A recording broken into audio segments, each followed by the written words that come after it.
न्यायमूर्ती शिंदे समिती आणि जरांगेंमध्ये चर्चा झालेली आहे, मात्र या चर्चेमधनं तोडगा निघालेला नाहीये। जरांगे पाटलांचं आझाद मैदानातील उपोषण सुरूच राहणार आहे। जरांगे पाटलांनी आंदोलन मागे घेण्यास नकार दिलेला आहे। गोळ्या घातल्या तरी आंदोलन मागे घेणार नाही अशी ठाम भूमिका जरांगेंनी मांडली आहे। मराठा कुणबी एकच असा जीआर काढल्याशिवाय मी उठणार नाही। मराठ्यांना सरसकट कुणबी प्रमाणपत्र देण्याची मागणी ही जरांगे पाटलांनी केली आहे। मराठवाड्यातला मराठा सरसकट कुणबी करा अशी जरांगेंनी मागणी केलेली आहे। तर कुणबी नोंदी सापडलेल्यांना दाखले देऊ सरसकट देता येणार नाहीत असं न्यायमूर्ती शिंदे समितीचं म्हणणं आहे। यावर मराठवाड्यातला मराठा हा कुणबी आहे असं जरांगेंनी म्हटलेलं आहे। या चर्चेनंतर सरकार विनाकारण शिंदे समितीला पुढे करतंय असं म्हणत जरांगेंनी सरकारवर निशाणा साधलाय। जीआर काढण्याचं काम शिंदे समितीचं नाही असंही जरांगेंनी म्हटलेलं आहे। तर चर्चेमध्ये नेमकं काय घडलं आपण ग्राफिक्सच्या माध्यमातून बघूयात। मराठ्यांना सरसकट कुणबी दाखले द्या, मनोज जरांगेंनी ही मागणी केली। जातीचा दाखला व्यक्तीला मिळेल, सरसकट समाजाला नाही अशी भूमिका शिंदे समितीने मांडली। सगळ्या मराठ्यांना कुणबी ठरवता येणार नाही असंही शिंदे समितीनं जरांगेंना सांगितलं। आमच्याकडनं शास्त्रशुद्ध पूजा हवी, तुम्ही घंटी वाजवली की झालं असा सवाल त्यांनी केला। 24 ऑक्टोबर 2023 पासून 10,25,479 प्रमाणपत्र दिली अशी माहिती शिंदे समितीनं जरांगेंना दिली। मराठवाड्यामधील 1,23,000 कुणबी कुठे गेले असा सवाल यानंतर जरांगेंनी विचारला।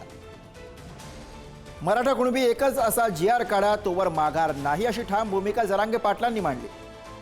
प्रक्रियेसाठी आम्हाला 6 महिन्यांचा वेळ लागेल असं यावरती शिंदे समितीनं म्हटलं।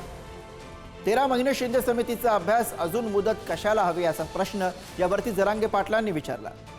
मराठवाड्यातील सगळा मराठा समाज हा सरसकट कुणबी असल्याचं जरांगे पाटील म्हणाले। मराठ्यांना कुणबी घोषित केल्याशिवाय मी उठणार नाही अशी भूमिका जरांगेंनी मांडली। उद्यापासून सातारा हैदराबाद गॅजेटियरनुसार प्रमाणपत्र द्या असंही जरांगेंनी म्हटलं। पुढच्या शनिवार रविवारी एकही मराठा घरी दिसणार नाही असं जरांगेंनी यावेळी समितीला सांगितलं। तुमच्या हातात आता फक्त 6 ते 7 दिवस बाकी असल्याचं अल्टिमेटम जरांगेंनी दिला। बलिदान दिलेल्यांच्या वारसांना नोकरी द्या, 10 लाखांची मदत द्या अशी मागणी जरांगे पाटलांनी केली आहे। खटले मागे घ्यायला 1 महिन्याचा वेळ द्या अशी विनंती शिंदे समितीनं केली।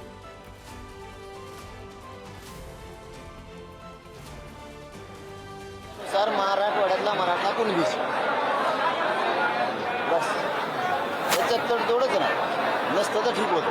आहे राव 2 दिवस आपण पाहिलं म्हणलं मराठवाड्यात एक माणूस नाही, तिथे लाखात निघाला राव।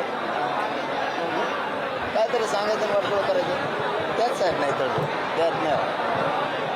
तर त्याची अंमलबजावणीच पाहिजे की उद्यापासून प्रमाणपत्र मराठवाड्यातल्या मराठीचे सुरू झालेले आहे। कशाच्या आधारे तर गॅजेटियरचा आधार। आम्हाला खालच्या अधिकाऱ्यांना जरा बैठक घेऊन त्यांना सांगून त्यांना अंमलबजावणी केल्यावर रातभर सांगा जास्त असं कर चल। मराठवाड्यातला मराठा कुणबी आहे, ज्याच्या गावात मराठा आहे, हैदराबाद गॅजेटियरच्या आधारे कुणबी प्रमाणपत्र द्यायला सुरुवात होऊ द्या। नसता गावागावात कॅम्प लावा, एका जागेवर गर्दी होईल तर काय व्हायला नाही, ठेवायला नाही तरी जाती घातला राव। इतके मराठी येत आहेत म्हणून मराठी मुंबईला आले। आणि शनिवार रविवारच्या आज जर झालं नाही तर एक बी मराठी लेकरू बाळासाहेब घरी राहणार नाही। फक्त शिंदे समिती इमानदारी सांगतो, कारण 58 लाख नोंदी तुम्ही विश्वास द्या म्हणून आमच्या आंदोलनाचे टप्पे झाले। शनिवारी रविवारी तुम्हाला महाराष्ट्राला मराठा घरी दिसणारच। आणखीन 5-7 दिवस त्यांच्या हातात आहे, आणखीन वेळ गेलेली नाही। आज रविवारी, शनिवार असं नाही तर शनिवार रविवार